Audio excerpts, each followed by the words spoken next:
그 칠극은 그 유목인의 의위화담에 허균이 처음으로 조선에 들여왔다는 주장이 이제 실려 있고 사도세자가 읽은 책 목록에도 들어있더라고요. 네, 그리고 남인의 큰 스승인 성호 이익이 그래서 이제 최초로 언급이 됐다고 하는데요. 성호 이익은 칠극은 우리 육아에서 미처 펴지 못한 것이 있어서 예로 돌아가는 공부에 크게 도움이 된다. 극기복내 예로 돌아가는. 다만 천주와 귀신에 대한 주장을 섞은 것은 해괴하다.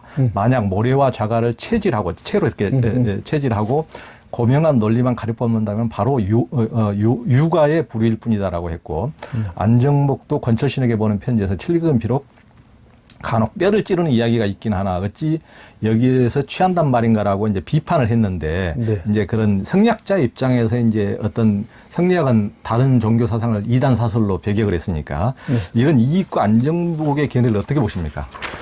이게 지금 사실은 요 지점이 성호하고 안정복이 엇갈리거든요.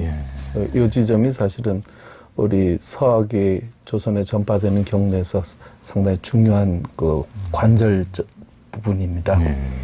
이제 성호가 워낙 큰 스승인데 성호의 입장에서는 이 글을 읽고 굉장히 충격을 받았어요, 사실은. 그래가지고 이제 이것뿐 아니라 천주 시리도 읽고 뭐 이러면서 이제 막 읽으면서 매료가 됐거든요. 매료가 됐는데 이 양반이 가지고 있는 학문적인 어떤 위치가 있으니까 여기서 사실은 주자학처럼 정명주의에 사로잡힌 학문이 없어요. 굉장히 그 교조적이고 엄격하거든요. 양명학도 받아들이지 않고 전부 그 사문난적이라 해가지고 그 뭐 유학에 대한 다른 주장을 이야기했다고 그걸 사문난적으로 몰아서 죽이는 이런 교조적인 어떤 특히 이제 이 시기에 오게 되면 완전히 교조화돼 있어가지고 숨도 못 쉬는 이야기를 하는데 그런 입장에서 성호가 대놓고 야 그거 우리 받아들이자 이렇게 말할 수는 없거든요. 그러니까 이제 성호는 앞쪽이 사실은 그 포인트가 있는 거고 체질에서 논리만 뽑으면 충분히 활용할 수 있는 좋은 책이다 이렇게 말한 건데 다만 이게 문제이긴 해. 이거는 사실은 빠져나가기 위한 하나의 한자를 깔아놓은 거지. 사실은 성호는 능지처참한다. 성호는 이거를 굉장히 적극적으로 받아들인 거예요. 근데 안정복은 그렇지 않았습니다. 안정복은 사실은 성호하고 나이 차가 그렇게 많지 않았으니까 사제간이라 해도 거의 무슨 동학 수준이거든요. 근데 성호는 이거에 대해서 이단에 대한 그 기준이 너무 엄격했고 했기 때문에 이거를 반대를 해야 되는데 선생이 한 말이 있으니까 대놓고 말할 수가 없으니까 성호가 죽은 다음에 이제 그 밑에 제자 그룹 사이에서 이건 성호, 안정복의 말은 성호 사후의 이야기입니다. 성호가 죽었는데 제자들이 둘로 갈려요. 우리 선생님이 서학에 대해서 이렇게 좋게 말씀하셨어. 그러니까 우리가 읽는 건 문제 없어. 다만 가려서 읽으면 돼. 이게 이제 다산 그룹의 생각입니다. 권철신 이런 사람들의 생각입니다. 그런데 안정복은 야 너희들 그렇게 말한 거를 그래 고치고대로 들으면 안 돼. 선생님 말한 거는 뒤쪽에 포인트가 있는 거지 앞쪽이 아니야 임마. 이렇게 이제 말한 게 안정복의 이야기거든요. 그래가지고 안정복은 서학에 빠져있는 권철신 그룹들에 대해서 어떻게든지 제동을 걸어서 너희가 우리 남인들의 학문을 다 망치고 있다. 너희들 죽으려고 그러니? 그만해. 이렇게 이제 말한 것은 안정복이죠. 근데 너무 재밌는 게 성호의 직계 정산 이병휴 같은 사람들이요. 이 사람들은 성호의 직계인데 이가환 다 그렇지 않습니까? 그 집안인데 직계들은 전부 천주학으로 돌았어요. 그리고 그 직계 제자들은 전부 천주학으로 돌았습니다. 그러니까 이걸로 봐서는 성호의 진위가 어디냐가 이제 문제를 놓고 보면 제가 볼 때는 성호의 진위는 천주학 쪽에 있었어요. 대놓고 말은 못했지만. 그런데 그 반대 쪽에 있었던 교조적인 어떤 그 유학 쪽에 뿌리를 두고 있었던 윤동교하고 그 다음에 안정복 이 그룹들은 신우담 이런 사람들은 선생님이 그렇게 말한 적은 있지만 그것은 그냥 서양에 대해서 이렇게 호기심을 가지고 한 말이지 이거를 신앙의 차원으로 니들 가져간 건 미친 짓이다. 이렇게 계속 제동을 걸거든요. 그래서 이 서학의 문제에서 제일 큰 비극이 뭐냐면 남인들끼리의 전쟁이 된 거예요. 노로는 꽃놀이 패입니다. 구경만 하면 지들끼리 다 싸우고 죽이니까. 그래서 신서파와 공서파가 안정복 계열의 공서파하고 성호 직계 계열의 신서파로 갈려서 싸운 거예요. 이게 그 당시에 그 기록에는 저 달레이 천주교회사에서 보면 뭐냐면 이건 두 과부가 싸운다 그랬어요. 돈도 없는 과부들이 아무것도 없는 과부들끼리 지들끼리 주고받고 싸우니까 이게 비극이다. 이게 누람기략이라는 책에도 그 말이 나오거든요. 이건 과부의 전쟁이니까 이겨봤자 승자도 남는 게 아무것도 없는 전쟁이다라는 거예요. 그런데 이게 이제 남인들 간에 이렇게 전쟁으로 비화됐던 것은 바로 성호의 진위를 두고 후학들의 해석이 갈렸는데 이제 제 입장에서 볼 때는 성호는 분명히 친서학적인 사유를 가졌습니다. 근데 안정복이 그거를 성호의 뜻을 엎으려고 하니까 거기서 이제 무리가 온 거죠. 그러니까 이제 아주 명민했던 다산이나 이런 사람들은 사실은 맨날 사단칠정 징그럽거든요. 사서 해석이라는 게 너무 숨이 탁탁 막히는데 다산이 젊었을 때 그 과거 이제 그 준비할 때 정조가 중용 강의를 그 중용에 대해서 한 80문제 숙제를 내요. 그렇죠. 그래가지고 답안지 내 이렇게 했는데 다산이 그 답안을 서학적인 사유를 가지고 중용에 왜냐면 기신장도 있고 그 상제의 개념 이런 게 나오거든요. 그거를 서학적 사유를 가지고 설명을 했는데 이게 1등을 먹었어요. 그러니까 정조가 특별히 대단하다 이렇게 했거든요. 다른 애들은 전부 남 이야기 주워 모기 바쁜데 이건 지관점이 있네. 얘가 누구야? 이렇게 물었다는 거예요. 그거를 옆에서 코치해 준 게 이벽이었거든요. 그러니까 다산은 그걸 보고 먹힌다. 야, 이게 유학에다가 이 서학적 사유를 집어넣어가지고 설명하니까 먹히네. 그리고 이렇게 한번 설명을 해보니까 굉장히 유학이 갑자기 다이나믹해지는 거예요. 그리고 그 텍스트가 갑자기 물에 고여있던 텍스트가 갑자기 막 흐름을 만난 느낌이 드니까 야, 이 방식으로 우리가 유학을 다시 한번 해석한다면 주자가 성리학을 새로 열었듯이 서학의 관점으로 유학을 다시 재구성하면 이제 말하자면 칠극 방식으로 이렇게 재구성하면 대단히 근사한 일이 벌어지겠다. 이런 생각을 가질 수 있죠, 충분히.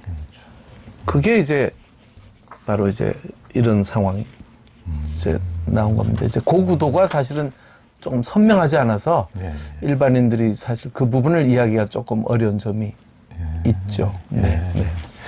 지금 이제 그 대목을 뭐 제가 지금 질문하려고 한데 교수님께서 많이 답을 해줬는데 이후 이벽과 안정복, 이가완, 다산, 정약용 그래서 이제 7급이 언급이 되는데 신학자들은 이제 성리학이 지배하며 새로운 것을 거부하며 답답하게 이제 막혀있는 조선사의 변화를 굉장히 이분들은 이제 열망을 했을 텐데. 그래서 새로운 종교사상 문물에 이제 큰 관심을 당연히 기울였는데 그때 이제 청나라가 상당히 이제 그런 또 서양 문물이 많이 들어와 있었고 이제 사도세자도 그때 뭐 소현세자 거기 가서 이제 새로운 걸 데려와서 또 우리나라에서 또 그게 또 문제도 되고 했는데요. 근데 일부 선교사들의 서적과 이제 전언만으로 서양 세계와 기독교적 세계관 전체를 조망하기에는 이제 한계가 있었을 텐데 이 실학자들에게 서학 혹은 천주학은 어떻게 평가되고 어떻게 받아들여졌습니까 당시에는? 그러니까 이제 뭔가 조선 사회는 이제 정체돼 있고 사상사에서의 어떤 돌파구가 이제 앞이 보이지 않는 그런 상태였고. 다산이 본 그 당시 유학자들은 숨이 턱턱 막히는 상태였습니다. 그리고 이제 완전히 그 노론의 전제가 한 7, 80년째 이어지고 있었으니까 정권이 한 번도 교체되지 않았으니까 남인들로 봐서는 이제 완전히 어떻게 뭐 변혁의 희망을 가질 수가 없는 그런 상태였죠. 어려서부터 북벌의 이데올로기로 자랐던 애들 아닙니까? 무찌르자 오랑캐 몇 천만이냐 이러면서 이제 우리 저 어렸을 때 여학생들 고무줄 놀이 할 때 그 노래 불렀던 것처럼 그 논리가 강고하게 조선 사회를 이제 눌러왔는데 이 아주 발랄한 젊은이들이 북경을 딱 가가지고 북경 유리창 거리를 쫙 가보니까 서점이 30-40군데 쫙 있는데 서점 하나에 뭐 10,000권, 20,000권 책들이 빽빽하게 있고 책을 보려면 책이 옛날 책을 이렇게 옆으로 눕혀놓지 않습니까? 네. 책 등에 책 제목도 없고 그래서 여기다 혀를 물려가지고 책 제목을 적어놓거든요. 종이를. 그러니까 그걸로 봐서는 알 수가 없으니까 서점에 가면 맨 처음에 이렇게 도서 목록책이 있어요. 테이블에 앉으시라 그래가지고 필요한 책이 어떤 건가요? 그럼 미리 적어간 책이 있으면 적어주고 그 다음에 요거를 이제 경사자집으로 다 분류된 목록을 놓고 요거 그러면 잠깐 기다리세요 하고 얘가 쫙 가가지고는 사다리 타고 올라가가지고 꺼내가 딱 갖다 준단 말이에요. 여기서 보니까 뭐 오만 책들이 없는 게 없는 거예요. 앵무새 사육법까지 다 나오니까 차에 관한 이야기 뭐 이런 걸 떠나서 실용서, 앵무새 사육법까지 다 나오고 오만 뭐 책들이 다 있는데 이게 서점이 30-40군데가 있는데 이게 유즈북만 파는 데도 있고 그다음에 신간 서점만 파는 데도 있고 소설책만 파는 다 특성화된 서점들이 그렇게 많은 거예요. 근데 조선이라는 나라는 전부 주자의 말에 어긋나면 너 미친놈 이런 숨막히는 통제 속에서 있던 애들이 거기서 그걸 딱 보고 나니까 그래서 얘들이 지금 거기 가서 이제 책들을 사가지고 구경하고 반드시 들리는 데가 이제 북경 천주당이거든요. 천주당에 가가지고 이제 또 이런 거 선물 받아오고 서양 인쇄본 그림 같은 거 이제 받아온단 말이에요. 선물로. 이걸 받아와가지고 조선에 딱 돌아오면 젊은이들의 반응이 둘 중에 하나입니다. 말이 없어지거나 말이 많아지거나 말이 많아지는 데는 속았다. 이게 뭐냐? 아니잖아 이거는. 심지어는 그 북경에 그 가보면 오르골까지 팔았어요. 뮤직박스 테이프 팔면 이거 뭐 엘리제를 위해서가 나온다 이 말이에요. 그러니까 이게 뭐지? 그 당시 조선에서 나이가 들어가지고 저처럼 이게 노안이 와서 이렇게 되면 이거 하나 다 볼 수가 없잖아요. 읽을 수가 없어. 이려 읽어야 되는데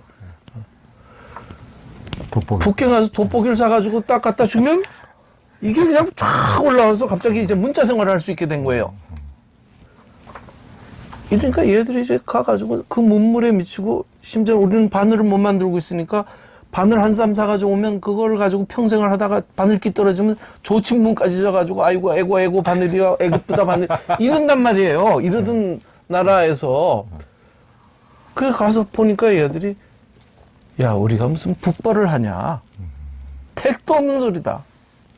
그래서 박제가 북학의를 쓰지 않습니까? 배워야지. 쳐?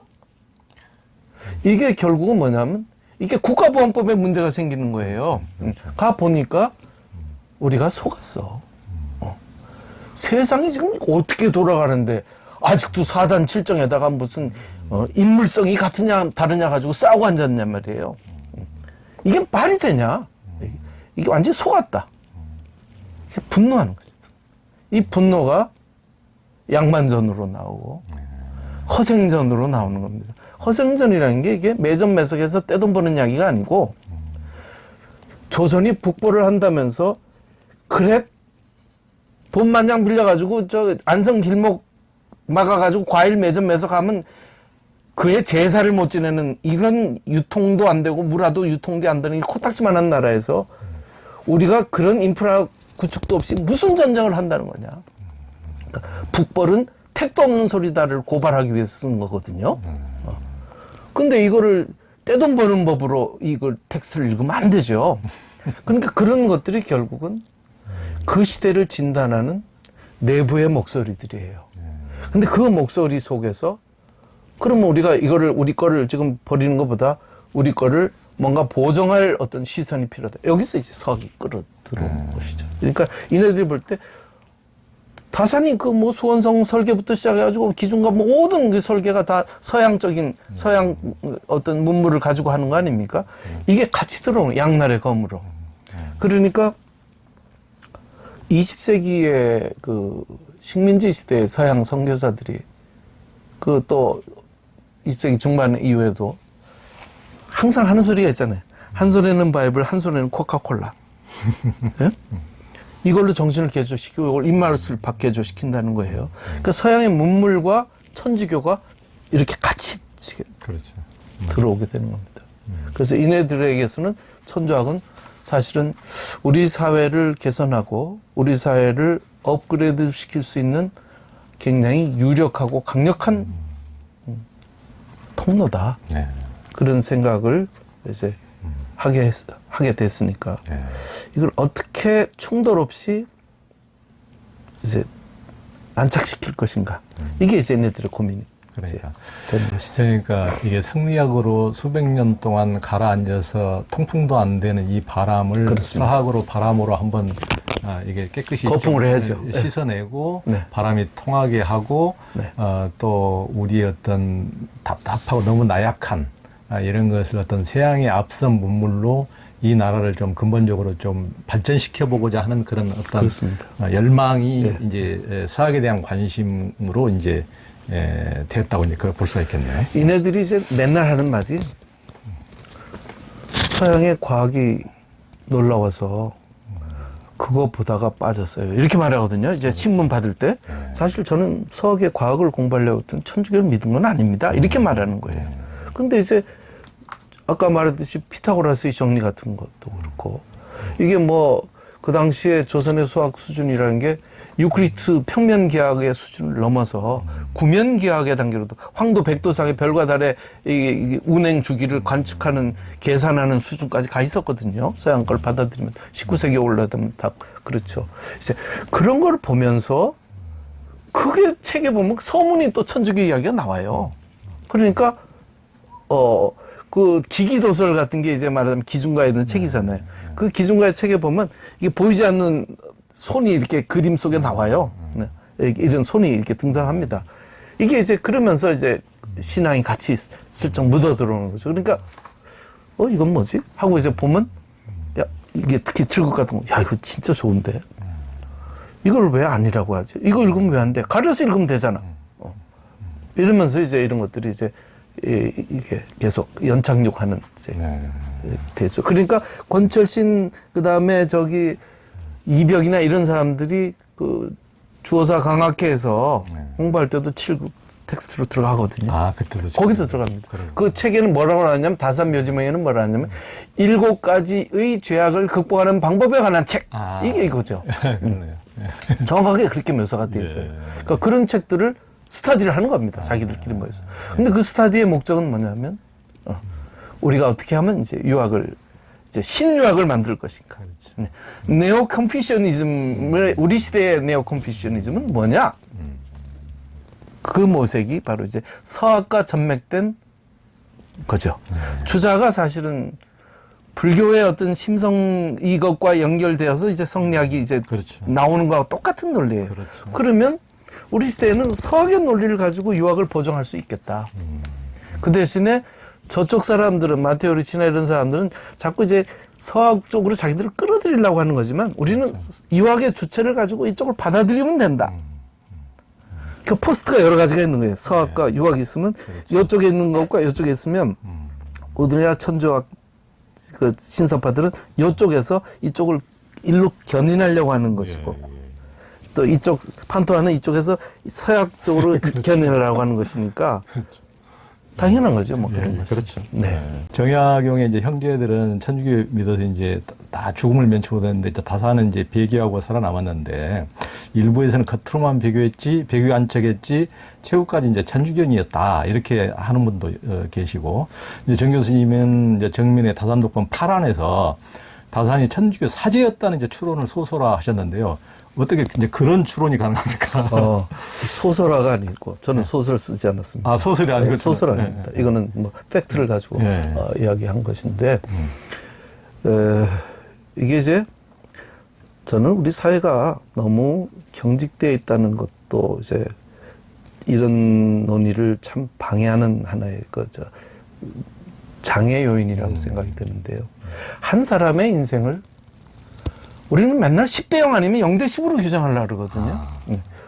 다산은 천주교 신자였지만 배교에서 유학으로 돌아왔으니까 천주교하고는 이제 끝났어. 이렇게 이제 말하는 논리가 국학의 논리고. 그 다음에 천주교에서는 달레이 천주교에서 보면 다산이 동국 복음전례사라는 책을 썼다고 나오거든요. 그리고 내가 쓴 책의 앞부분 신유박해 이전까지의 모든 기록은 다산의 분량이 많지는 않지만 정말 충실한 이 책을 기준으로 근거로 썼다고 명확하게 그랬어요. 1800년대 중반에 다빌리 주교가 다산의 동국 복음 전례사라는 책에 근거해서 이걸 집필했다. 이것은 언제 썼느냐? 다산이 만년에 썼다는 거예요. 그리고 죽을 때 유방제 신부한테 종부성사를 받고 죽었다고. 정확하게 기록이 나와 있거든요. 천주교 쪽에서는 사실은 다산은 그렇게 요긴한 사람이 아니에요. 왜냐하면 이 복자가 될 가능성도 없고 성인이 될 가능성도 없으니까 별로 효용 가치가 없습니다. 그러니까 다산을 천주교 신자로 만들어서 자기들이 득이 될 게 별로 없어요. 그러니까 다산이 쓰지도 않은 복음 전례사를 자기가 대부분 그걸 참고해서 썼고 이 책은 굉장히 내용이 군더더기가 없고 객관적이다. 믿을만한 기록이다라고 말했는데 실제로 있지도 않은 책을 그런 거짓말까지 해가면서 천주교 사제가 그 복음 전례사를 다산의 것에서 가져왔다고 말할 이유가 없거든요. 그러니까 만년의 다산의 어떤 회계 쪽은 뭐 거의 분명한 것 같은데 이것도 용납을 안 해요. 근데 이제 왜 그런 문제가 있냐면 다산의 문집 속에 있는 천주교 관련 인물들의 글들이 전부 검열이 됐습니다. 그게 자기 검열이에요. 문제가 될 소지가 있는 부분들은 다 삭제를 했어요. 자기가? 네, 다 삭제했죠. 예를 들어서 이승훈은 자기 자형 아니에요. 자기 자형일 뿐 아니라 이승훈의 여동생이 자기 둘째 아들의 며느리예요. 그 이상한 그런 식의 이제 윗대와 아랫대가 같이 묶여 있습니다. 그러니까 이제 그 이상한 그런 가까운 집안이거든요. 그러니까 자형이죠, 자형. 자형이고 그 누이 동생은 또 이제 그러니까 우리나라 최초의 신부인 이승훈이. 예. 그랬던 그런 그 아주 밀접한 관계가 있는 그런 사람이죠. 그러니까 이승훈이나 이런 사람들이 이벽이나 이런 사람들이 이 다산 이쪽하고 얼마나 이게 긴밀하게 딱 연결되어 있는지 몰라요. 그리고 그 당시 10명의 신부 이야기가 기록에 나오거든요. 가성직 제도. 이때 신부는 조선에서 임시로 지들끼리 신부라고 그렇죠. 한 그 신부를 말하는 그렇죠. 겁니다. 교황청하고 상관없이. 네, 예, 그거는 이제 나중에 안 되는 건데, 이제 알고 이제 나중에 포기하는 신부죠. 10명의 신부를 이야기하거든요.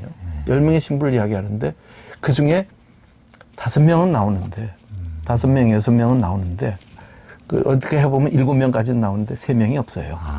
3명이 누군지를 몰라요.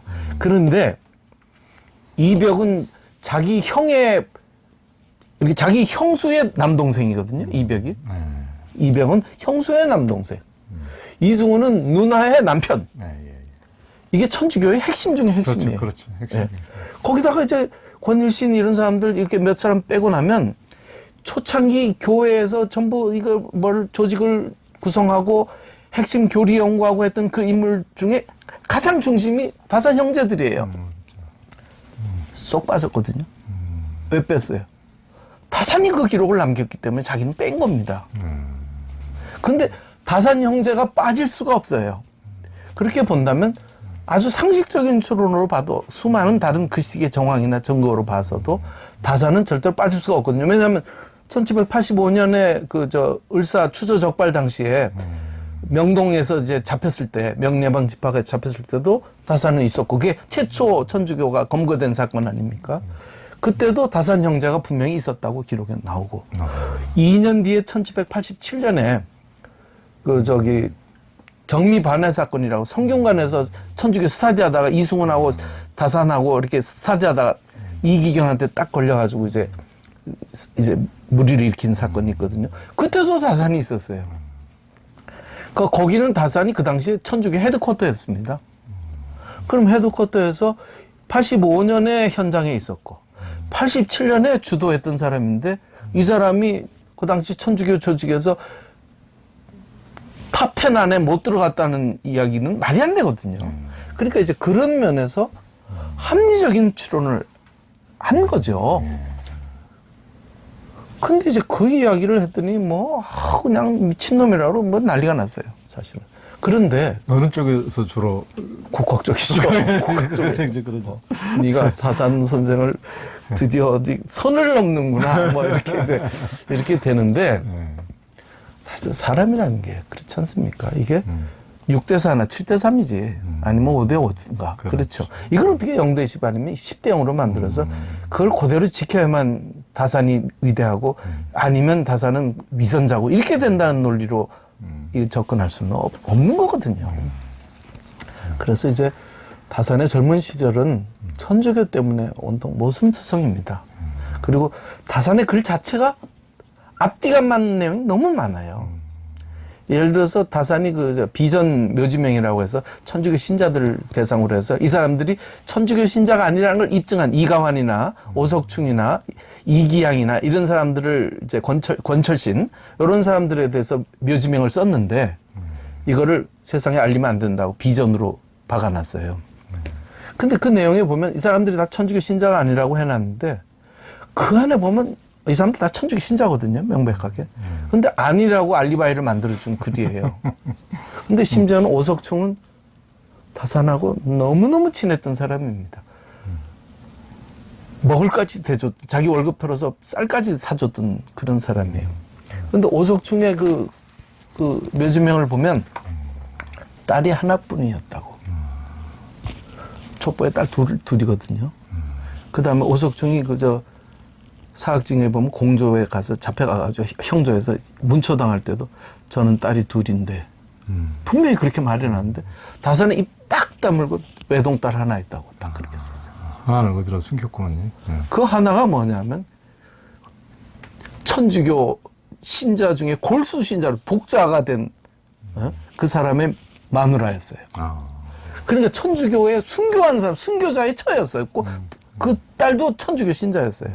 그러니까 이 딸을 넣어놓으면 오석충이 천주교 신자랄까 아니었다는 걸 증명할 수가 없잖아요. 그렇죠. 그러니까 뺀 거예요.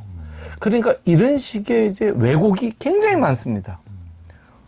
근데 위대한 학자 다산이 말한 걸 안 믿고 너는 누구 말을 믿냐? 이렇게 말하면 안 되거든요. 왜냐하면 다산은 그 당시에 이 문제는 철저절명의 문제입니다. 그렇죠. 다 죽고 사는 문제이기 때문에. 집안이 거덜나느냐 안 나느냐 문제인데 이거에 따라 자기 알리바이 만들어 놓은 걸 가지고 이것이 다산이 이렇게 말했으니까 우리가 다산의 말을 안 믿으면 나쁜 놈이다. 이렇게 말하면 안 되죠. 그러네요. 예. 그런 이야기입니다. 그러니까 소설을 한 게 아닙니다. 예, 알겠습니다. 절대로.